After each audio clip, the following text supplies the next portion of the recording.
And good day, folks. This is Eric Rollins, the Constitutionalist, here on 1550 KXCX, the best talk in town. You know, recently a friend of mine sent me something that's kind of a classic. In 1965, Paul Harvey did this famous kind of monologue of "If I Was the Devil." And, you know, this 1965 was kind of a precipice. It was really a shift in culture for our nation. You know, the sexual revolution had just started. The Beatles had invaded. We were coming through the Vietnam War, or there was as much division then as there is now. Maybe there's more now, but it was a point where we were not a very united country, which is a big deal. Now the left has gone so far as to make it wrong to be patriotic. Think about that. The liberal left, as well as the woke left, has made it wrong to be patriotic, wrong to love your country, wrong to love God, wrong to be in support of traditional marriage, wrong to actually acknowledge that men and women are different, that as much as you might want to swap, there's only two genders. Well, Paul Harvey, back in 1965, seemed to get a lot of these things, and then he tied one important, essential theme into that. That essential theme is, well, let's see, that God is essential, and his whole monologue is about, if he was the devil, what would he do to tear down society? Now, literally, I mean tear down society. Now, you can look at this from a very religious perspective, and I think there's a lot of foundation there, and it's right. You can look at this from just, if somebody wanted to destroy our society, kind of unmoor us, divide us. You could look at it from that perspective. I believe that they're largely one and the same. And here in California, I believe that we're led by the devil. His name is Lord Gavin Newsom. He's a pretty boy who doesn't hesitate to play fast and loose with the truth. For instance, recently it came out, you know, he has this statue in San Francisco, in City Hall. You know, a bust of Gavin, because what more could you need than a larger-than-life-size bust of an arrogant jerk? Well, he made it seem like this was grassroots and everybody just wanted a bust of Gavin. And then there was some research, and they found that he solicited all three major donors for it, and two of them, magically, are companies that he owns. So he paid for his own bust, but made it seem like it was grassroots. This is the kind of typical, Gavin doesn't give it to you straight. He isn't real. Thank goodness the president we got is real. I don't know that I always like how he says something, but he's real. He says what he means what he says. As opposed to, Gavin says what he thinks you want him to hear, or what will make him look best. So kind of a crazy world. So getting back to Paul Harvey, you know, if he, in his speech, he basically says, well, the first thing I do is subvert the churches and tell them to do as you please. Well, doesn't that destroy our kind of moral fiber? The churches, for the most part, for the most of history of this country, have been responsible for setting morality. Morality kind of, it defines culture. Churches defined culture. Well, if they are able to just do whatever they please, like some churches have decided that even though there's, I don't know, some words there in the Bible, and I don't mean to be flippant there, well, I somewhat do. I don't think the Bible ever said that there's 3 or 4 or 5 genders. I think it was pretty clear. Yet we've got churches going, oh yeah, trans is real. And as long as you have the right surgeries and have the right pronouns like has been, lost cause, then it's all real, except it's not. The next thing you have them do is turn youth away from God. Well, we've had a lot of that. But here in California, there's also hope. You know, on a college campus in this was on the beach. I'm getting the two mixed up. In California, in Huntington Beach, they had a massive baptism. Massive.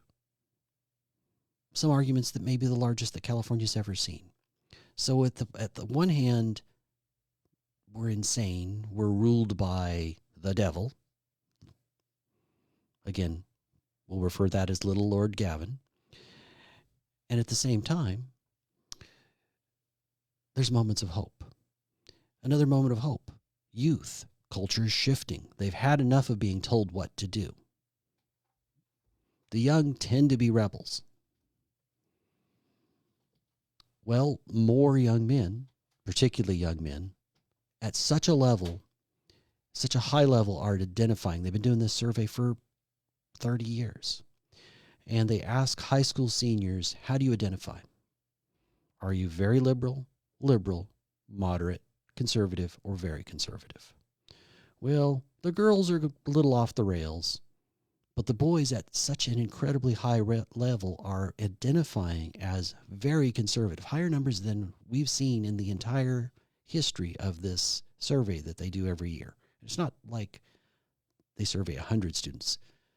They survey high thousands. It varies a little bit from year to year. So there are moments of hope. So it's almost as if man created God. Wait, that's all wrong. What if you were the devil? Wouldn't you want everybody to believe that?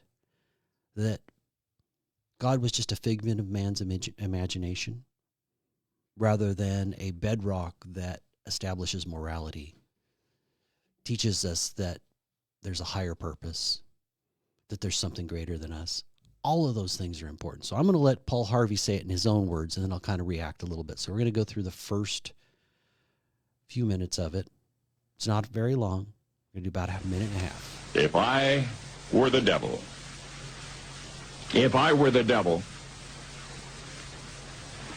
if I were the prince of darkness, I'd want to engulf the whole world in darkness. And I'd have a third of its real estate and 4/5 of its population, but I wouldn't be happy until I had seized the ripest apple on the tree, thee. So I'd set about, however necessary, to take over the United States. I'd subvert the churches first. I'd begin with a campaign of whispers. With the wisdom of a serpent, I would whisper to you as I whispered to Eve, do as you please. To the young, I would whisper that the Bible is a myth. I would convince them that man created God instead of the other way around. I would confide that what's bad is good and what's good is square. And the old I would teach to pray after me, Our Father, which art in Washington. And then I'd get organized. I'd educate authors in how to make lurid literature exciting so that anything else would appear dull and uninteresting. I'd threaten TV with dirtier movies and vice versa. I'd peddle narcotics to whom I could. I'd sell alcohol to ladies and gentlemen of distinction. I'd tranquilize the rest with pills. If I were the devil, I'd soon have families at war with themselves, churches at war with themselves, and nations at war with themselves, until each in its turn was consumed. So in just that short little bit of time, he said quite a lot. What's bad is good. In other words, morality's turned upside down. For instance, in California, largely, that whole evil cabal run by one party, you know, Lord Gavin and his minions, they just decided, and fortunately, the people spoke up, but Gavin seemed to be for this, that you, in Bill 1331, AB 1331, it did not allow you to defend yourself or your family in your home and required you to run away. Now, think about that. no castle doctrine. You know, your home is your castle, but that you're supposed to run away from a criminal rather than hold criminals accountable. That's looking at the whole problem, because there will always be some criminals, but it's looking at it backwards. In California, we've made petty crime not really crime. There's no consequences for petty crime. We don't arrest them. There's no teeth in it. Up till very recently, November, you could steal $950 worth of stuff as many times a day as you were motivated to do. It wasn't cumulative. So let's say you did that 21 times. It'd be over $20,000 that you stole. But because it wasn't cumulative, even if you got caught every time, all it was a misdemeanor each time. Finally, we have Prop 36 that begins to look at this differently. But that's what our politicians in California, it's almost as if they were the devil and they didn't care about anything but their own power. And they were willing to destroy our civil society. We are blessed in California with the best weather. I think we can argue we have the best weather because once Florida's hot, most of California is still not that bad. In Florida, you're just dripping sweat because it's that humid. The rest of the country has more extremes in weather. We are truly blessed. We have this great agricultural base. We're blessed. Yet, the devil, I mean Lord Newsom, he's doing his best to make sure that the farmers don't have water, that they want to take 1 million acres of farmland out of production and turn it back into, I don't know, I guess some sort of wildlife refuge. Most productive farmland in the world, and they want to take it out. They don't want them to have water. A great example of they don't want them to have water is now about 15 years ago, we passed a $2 billion bond to build water infrastructure, fix some canals, do Sykes Reservoir, which is a whole new water storage facility. We passed it in a ballot initiative. And the devil decided, meaning little Lord Newsom, decided that no, Coastal Commission needs to have it, even though it's not on the coast, needs to have something to say about that. CARB has to say something about that. We've got our CEQA rules. No. In other words, they've done everything they can to make sure that we don't get more water storage. They've done everything they can to be difficult and create laws and regulations about everything a farmer could do. Like, oh, you can't burn anything. Basically, we're down to they can't burn anything. In a few areas, they can still burn in a little tiny window, like leftover trees. Because at some point, your trees get old and you have to plant new trees. What do you do with the old ones? What do you do with the small brush pieces? Well, they're creating more havoc for the farmers. There's tons of rules about pesticides. I don't know that all of those are bad. But at every step, California is bound and determined to take productive citizens and make their life difficult. And most of the legislators are too big a cowards to actually make the decisions themselves. Some of them, I got to hand it to Anthony Weiner, who, strangely enough, is truly named Anthony Weiner. He's all in on trans kids. He's the guy that wrote the bill that said, well, if you're only 10 years older, in other words, you could have sex with a 14-year-old and it's not a felony. So 24-year-old. Now, this was designed for gay sex, but I don't think it matters what kind of sex. You've basically made it okay to have sex with minors. Or there were bills that were geared to stop child trafficking. Do you think the Democrats, until they were shamed into it, they wanted no part of those bills? Matter of fact, there was one Democrat, who ended up leaving their party over this issue because she's like, this is a real issue and you guys want to ignore it. As if they were the devil. Huh. look to God, or excuse me, look to government in place of God. It's hard to even say it that way. But we have a nanny state here in California. We have the most poor. We've also got a very large number, not large number, but a very high percentage of the super wealthy. But we have the greatest divide. But I don't get it. How can that be? We're run by Democrats who always say they're for the middle class. Oh, wait, maybe it's empty words. Maybe, like a serpent, wise as a serpent, they're just whispering in your ear pretty things that you want to hear as they continue to hold on to power. Here in California, we pay, meaning the taxpayers. I'm a taxpayer. Hopefully, if you're listening, you're a taxpayer, or at least you're an aspiring taxpayer and you want to get off of your butt and off welfare and become a taxpayer. I'd love to have you join me.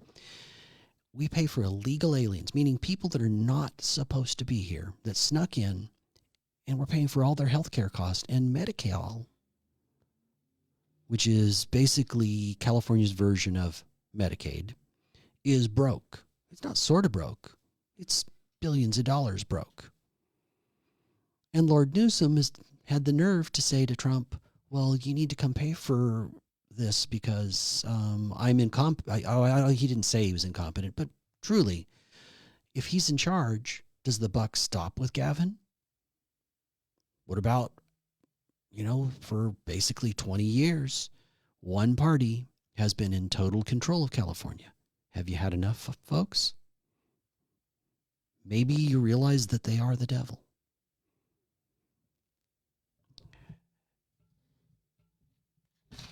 What would it do if you made everything that's good seem square? Traditional marriage. How about just the idea that you're supposed to do the right thing? Oh, yeah, that's just boring. We want to just go have fun. Well, in California, you get paid to do that.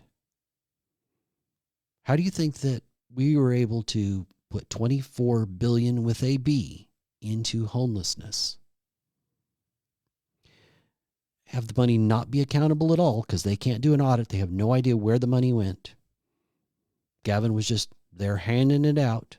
And he has way too much money for a governor's salary. So I'm not sure how he got so rich, but it sure leaves me with a lot of questions as to whether he's honest or not. I don't know. I hope someday that California actually gets doged. In other words, we have AI come in and actually do an accounting of what's happening. Because our last budget, the governor said, oh yeah, I think it was $24 billion in debt. Independent analysts said we were 100, and the legislature said we were somewhere in between. Well, we can't print money. We don't have any middle class. They are, as a percentage, compared to other states, we have more poor, more homeless. And we do have some super rich. And you will always have some super rich. So where are you going to get the money? Super rich can just move away. They can afford to live somewhere, I forget the number of days, but if you live in another state, you have residence for a certain number of days, it can get you out of paying California tax. Well, super rich can do whatever they want. So you're only going to get so much money from them. That's not going to work. What, are you going to eliminate the last of the middle class as you break our backs? We have an affordability crisis where you can't hardly afford to buy a house. In this area where I'm currently sitting, houses are relatively inexpensive compared to the Bay Area. Yeah, compared to the Bay Area they are, or LA. I know, Mr. Producer, nonetheless, they're relatively inexpensive. You can buy a house here for $400,000 that you could get outside of California for $250,000 in most places. That's because we've got more regulations. And thank goodness we at least have Prop 13, which, Gavin is constantly wiping off the drool at the thought of being able to take more money from tax-paying citizens. Prop 13, essentially at the day you buy your house, as long as you don't fix your house. In other words, like a major remodel, where they would reassess the value of your house. If you bought it at $100,000 10 years ago, your property tax can only go up 3% a year. Well, that's a godsend for us. But the Democrats have numerous times tried to find ways to take that away from us.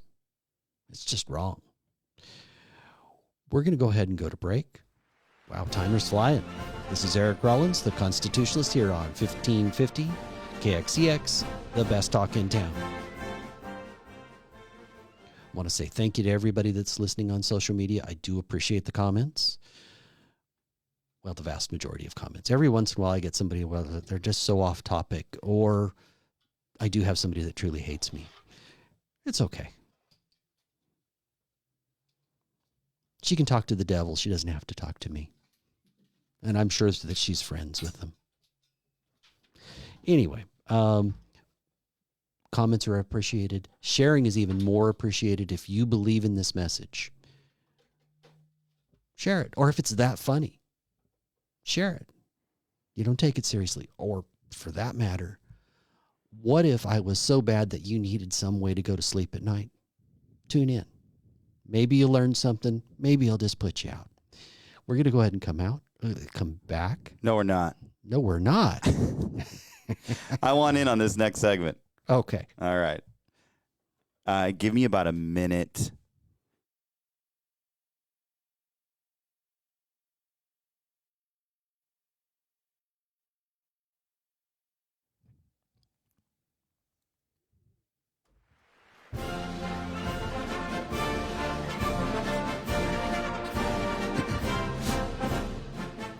And this is Eric Rollins, the Constitutionalist, here on 1550 KXEX, the best talk in town. Now, my understanding is that my producer is just... I'm like China. I want to take over your show right now. So I'm going to mute you. Not allow you to speak? Well, no, that's me. I'm going to mute you like social media during COVID and not let you speak. But no, it's your 100th episode. So I want to congratulate you on reaching 100 episodes. You started... Gosh, what, 4 years ago? Oh, no, wait. There we go. Go ahead. So you started about 4 years ago. And it kind of fell in my lap. I got invited on, and the guy who invited me on said, "Can you come back next week?" Yeah. And then he said, "Sit in the guest host chair." And I did, and I didn't run. And then the next week he says, "Well, sit in the host chair." And I had no idea what he was up to. And I went, well, I've got a big enough mouth for this, and I'm not too shy. I guess I can do this. And after that show, I was like, well, wait a minute. This is my opportunity to exercise free speech in what I consider to be kind of a special way. And then I'm privileged that people will even listen to me. And so hopefully I've gotten better. I remember there's that less first show. ums and ahs. Yeah, I remember that. Well, in the beginning, you were a little nervous, going solo. Yeah. Right. Because, people think that, it can't be that hard to talk, and do your own show. But 5 minutes is one thing. Yeah. 50's a whole different animal. A whole different ball game. So, no, you've come a long way. Your show, a lot of individuals enjoy it. A lot of people. Through your 100 episodes, I remember during election time, you had some candidates, in and out of on the show. Some of them get really mad because they wanted to come on the show. So you had that instance in Madera. But let me ask you this. What has been your most memorable show because we all have shows that, they go beyond and you're like, wow, that really impacted someone, or it impacted me, or it was really, groundbreaking in the information? For me, there's 2 shows. The first one is actually my largest number of viewers. And that one was about COVID and remdesivir. And when all that was just coming out, it was so heartbreaking to hear those women's stories, how they'd lost relatives, how essentially when the hospital has control of you, it's not like you have rights. The hospital had decided, particularly during COVID, they knew better, that your rights disappeared. And so that one was huge. I'm also proud to say that you came on pre-COVID, huh? I came on pre-COVID. Wow. So, you've Oh yeah, I was on pre-COVID. Yeah, you were For slightly pre-COVID. slightly longer. Yeah. Yeah, COVID, then the election time, post-COVID. Hmm. So, I mean, you've run the gamut, really. I guess so. All right, so what was the second show? The second show is I interviewed both candidates running for district attorney in Kings County, Sarah Hacker, who ultimately won, and Keith Fagundes. And it was a lot of fun interviewing Keith because he had these obvious tells, physical tells. Yet, and I told people, and I did not support Keith because I was 100% sure that he was lying about some key things.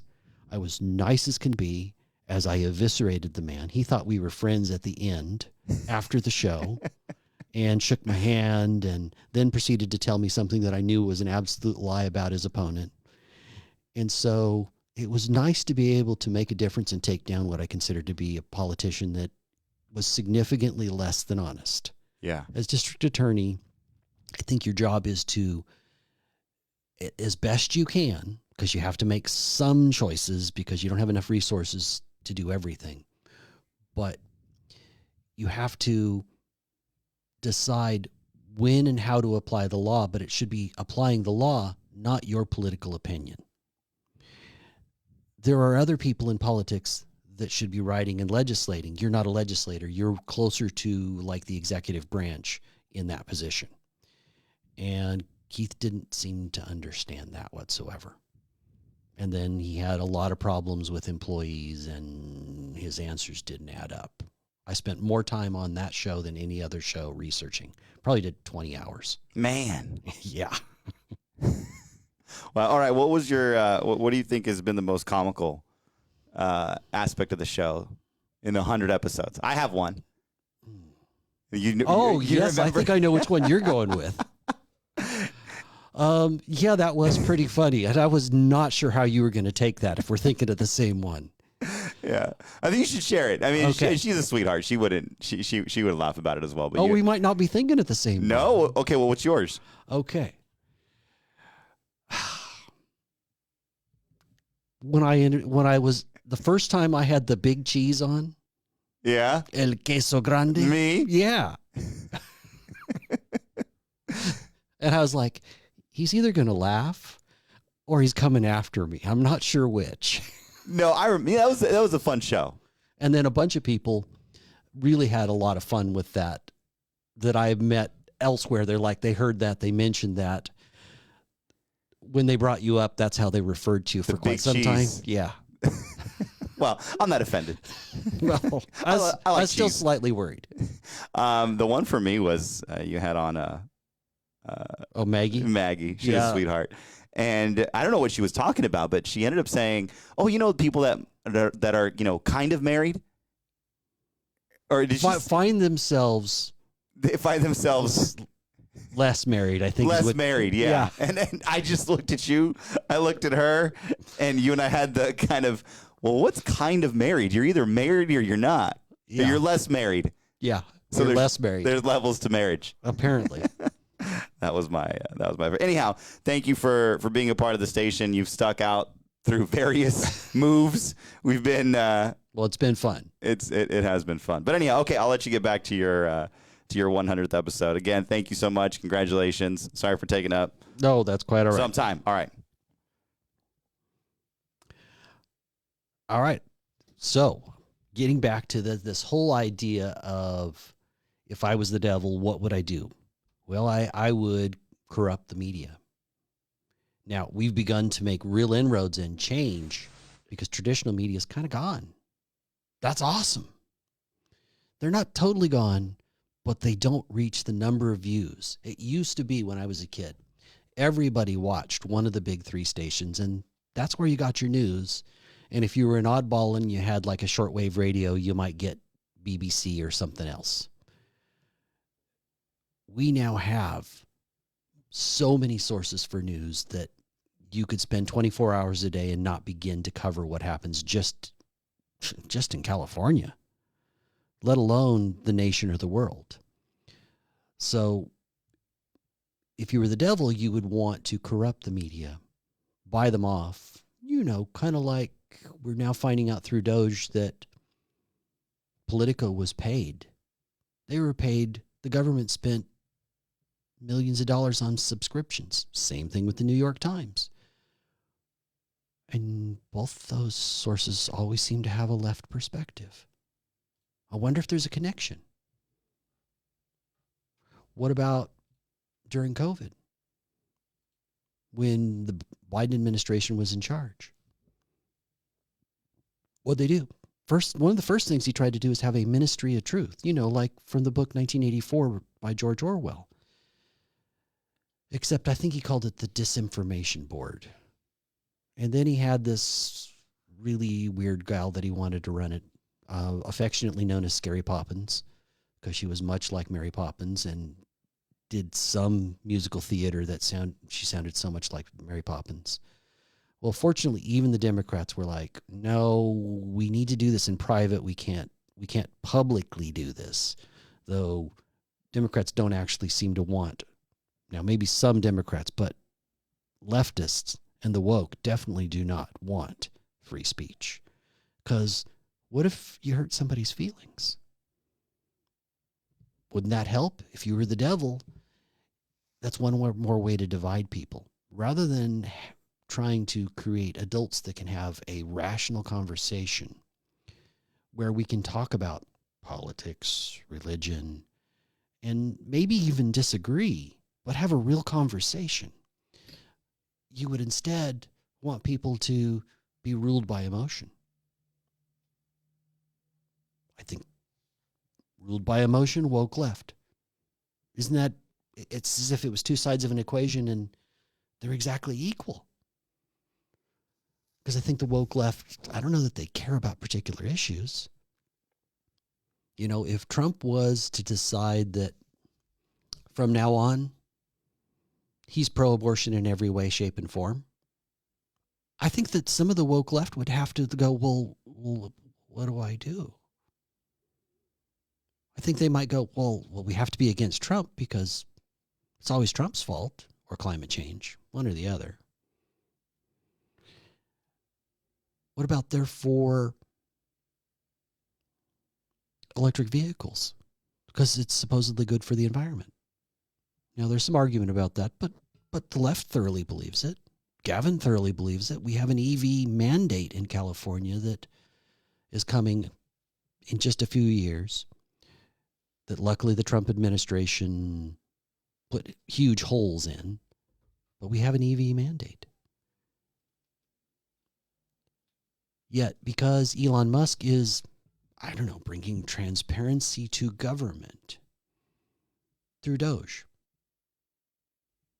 through the Department of Government Efficiency, they've decided that Tesla's an evil company, and now they're out there acting the same way they acted during the BLM riots, and they're damaging things. They're protesting. They're blowing things up. These are domestic terrorists. But they're willing to give up their principles. First of all, Elon no longer owns a whole lot of those Teslas once they're just out on the street and you're vandalizing them. So you're vandalizing somebody's property. Second, you're vandalizing an electric vehicle, which in theory you're for if you truly stood for anything. But instead, I think the woke, I don't know who gives the hive mind orders, but it's like they put their finger up to the wind and went, oh yeah, the boss told me this is what we have to do. It's just kind of crazy. Prisons overflowing. Well, they were for a while. And then California's solution to overflowing prisons is, well, let's just let them all out early. Anything short of murder, you let them out early. Way early. Years early. Matter of fact, in some cases, particularly with men, if they're still in their prime and they get out early, they're not very employable if they spent years in prison. So they go out, and what do? Commit more crime, recidivism. The majority of crimes are committed by a fairly small number of people, though that number keeps growing if we don't make petty crime accountable. In about a minute and a half, I want to go ahead and play the second half of that. So if you evict God from everyday life, and the left very much screams about, well, this was not a Christian country. There should be separation of church and state. But if you do some research, I would recommend you go to Wall Builders or Rick Green, Patriot Academy. You can learn about the history of this country and its connection to Christianity. That basically in every state house, there were Christian statements. The first Congress paid for and printed thousands of Bibles. I no longer remember the number, sorry folks, but they printed thousands of Bibles with the first Congress. And they distributed them across the country because, I don't know, because of separation of church and state?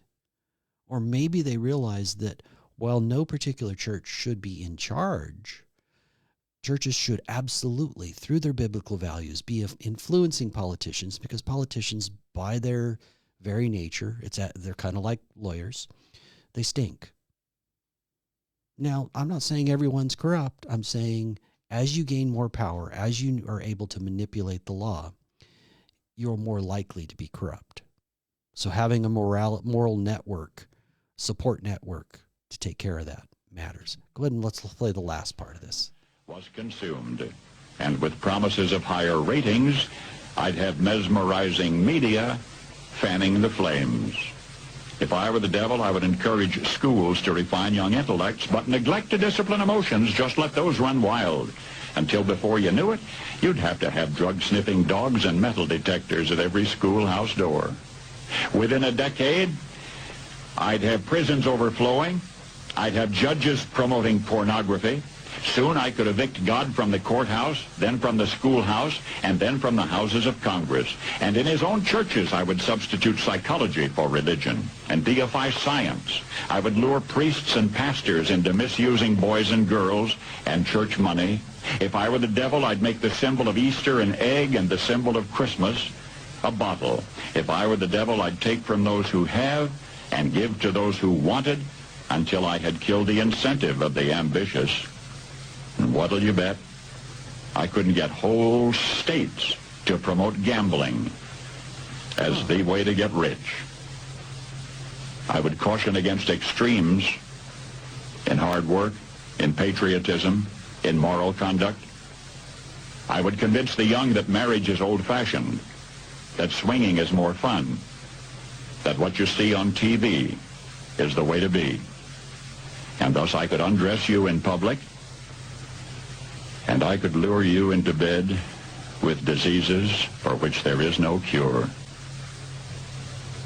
In other words, if I were the devil, I'd just keep right on doing what he's doing. Paul Harvey. Good day. Again, every time I listen to this, and I've listened to this, If I Was the Devil by Paul Harvey, probably 20 times at this point. Each time I'm impressed. How did he know that all this was coming? Well, all the signs were there. But that doesn't mean I'm left with no hope. But I'm gonna complain a little bit longer, and then we're gonna shift gears and talk about things we can do to fix what's going on.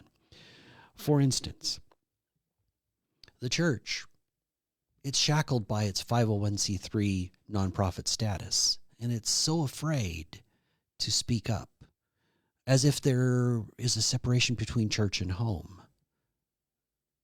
It's like they want to be isolated off from the world. Now, not every church, but I want to tell you, do your biblical values disappear as soon as you step out of the church? I believe that part of good works is going out and trying to apply those biblical values to your community, which includes politics. Because politics is essentially how we decide, and the rules of how we decide how we want to be, or how we want to interact with the government. Because I started to say taken care of by the government. And from my perspective, that's a strong no. I want to be left alone by the government. I want limited government. Those are my goals. They would also make everything secular, meaning Christmas isn't about Jesus. Christmas is about Santa Claus and gifts. What about Easter? It's about the Easter bunny, right? Gathering some eggs. In the household I grew up in, we were not religious. Not at all. First time I went into church that I remember, I was 8 years old. Now, my parents were somewhat spiritual, and I would say my dad would agree that he had a Catholic upbringing, but we really didn't practice. It really wasn't discussed. My mom, I don't think she even had that. I'm fortunate that I have found Christianity, or it's found me. I'm not quite sure how that happened. It's kind of like what a profound change in my life, and I'm a better man for it.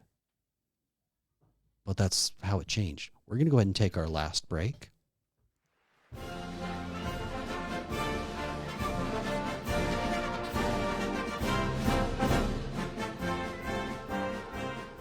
This is Eric Rollins, the Constitutionalist, here on 1550 KXEX, the best talk in town.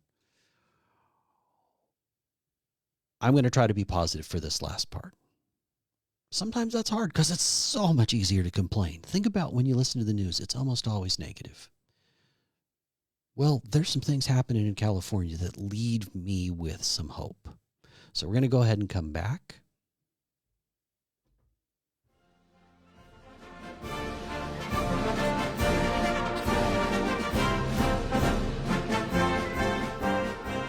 And this is Eric Rollins, the Constitutionalist, here on 1550 KXEX, the best talk in town. Like to believe the best talk around. So getting to positive.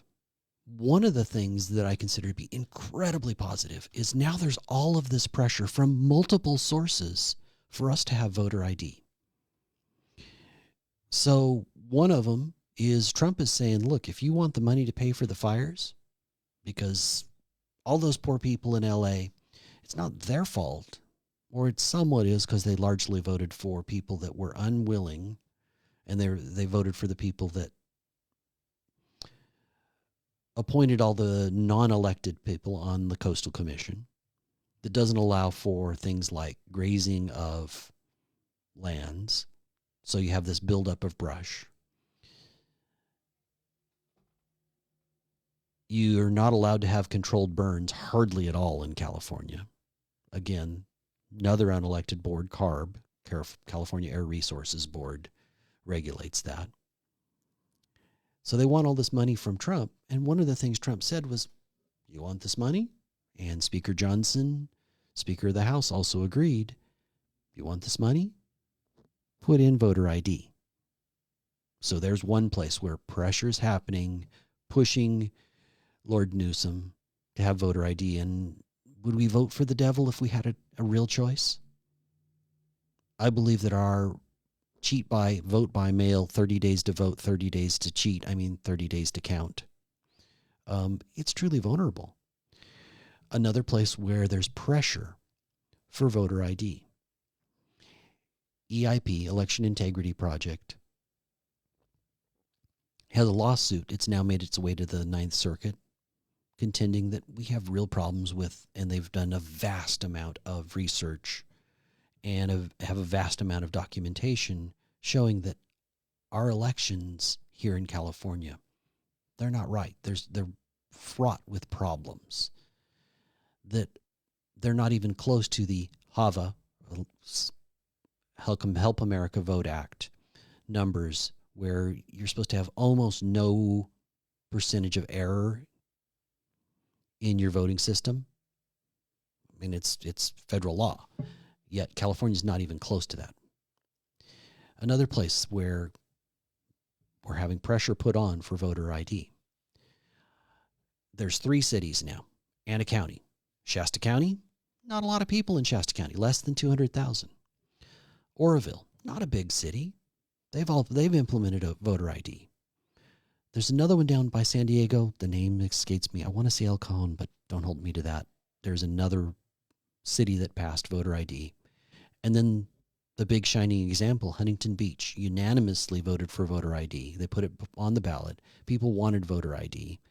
They have voter ID. It means that they kind of have to run their own election in a way rather than the county. But wow, all of those matter. So all of those places are putting pressure towards voter ID so that your vote would actually be what actually happened. In other words, it was counted fairly, that somebody couldn't just gather a bunch of ballots and cheat you out of it. But there's one final way, and this is the one I'm excited about. There is now a ballot initiative launched by Carl DeMaio and Reform California. So you can go to their website, Reform California. And this ballot initiative is requiring proof of citizenship the first time you register to vote. So if this goes through, everybody would have to go through that once. If you have a real ID, it won't be any problem. If you don't have a real ID, then I'm not exactly sure what it's going to take, but I don't like the idea that anybody that's not a U.S. citizen could vote. And that's, I think, a large part of why so many people are jaded about voting. Oh, my vote doesn't matter. Oh, I don't want to bother. And in a midterm election, we typically have 30%. In a big election, we got close to 80 in California. Now, only half of the people are registered, so only 80% of the people that are registered voted, but that's way too low. But smaller election, midterm coming up, we're going to have this on the ballot. I think it's going to qualify. People want this. Even Democrats want this at almost a 70% rate. Independents want it at a higher rate, and Republicans want it in the high 80s. I don't know what's wrong with the few Republicans that don't want voter ID. The other aspect of this ballot initiative is that it will require ID to vote. Now, my friends on the left often say, well, requiring voter ID, why, that might disenfranchise somebody. You mean somebody that would need an ID to prove who they were so that they could get welfare? Why, you have to have it for that? What if you wanted to rent a vehicle? Why, you'd need voter ID. You'd not necessarily voter ID, but you'd need ID. What if, I don't know, you wanted to rent a hotel room? Why, you'd need ID. Basically, everything you wanted to do, you would need an ID. And when I've watched or spoken to people that have a darker shade of skin than me, I jokingly say, well, isn't it voter suppression because you can't get a voter ID? And they all look at me like, now what is wrong with you? Well, I only say it jokingly. Every single one of them's like, I got an ID. What are you talking about? I got internet on my phone just like you do. Huh. So not just in my words, but in those that the left say are suppressed. They're saying no. So voter ID changes the whole dynamic in California.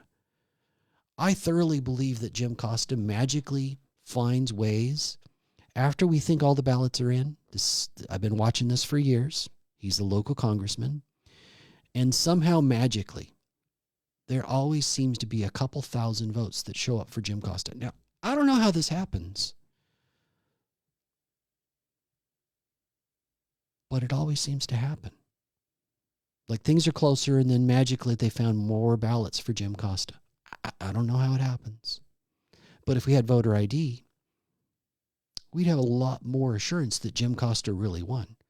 For that matter, to my friends on the left, Trump cheated in 2020, right? We need voter ID. You need to tell all your friends on the left because Trump's a cheat in 2020 and he tried to cheat Joe Biden that we need voter ID. I'm being a little funny there, but I have used that tact when I don't know somebody and I realize that they're on the left. I talk about, hey, we need a voter ID to stop people like Trump. We need to prove who we are. Well, I recommend you use the same argument.